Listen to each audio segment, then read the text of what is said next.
Le milliardaire qui arrive au village est tombé amoureux de la pauvre orpheline de la famille. Mais sa tante le veut pour sa fille. Suivez cette histoire de famille.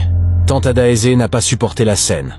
Elle a bondi. « Papa Obi, tu laisses cette fille se comporter ainsi devant ton invité ?» Le silence est tombé sur la cour. Amaka, debout près de la bassine, a baissé la tête.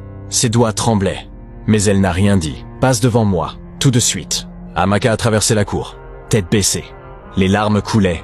Sans un mot, David est resté figé. « Waouh, doucement avec elle, je vais déjà partir. » Tante Adaeze a changé de ton. « Vous partez déjà?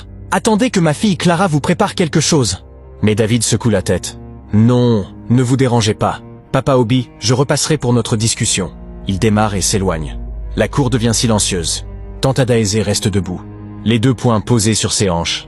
Sa voix devient froide. « Toi, Amaka, tu vas me sentir aujourd'hui. » David conduit.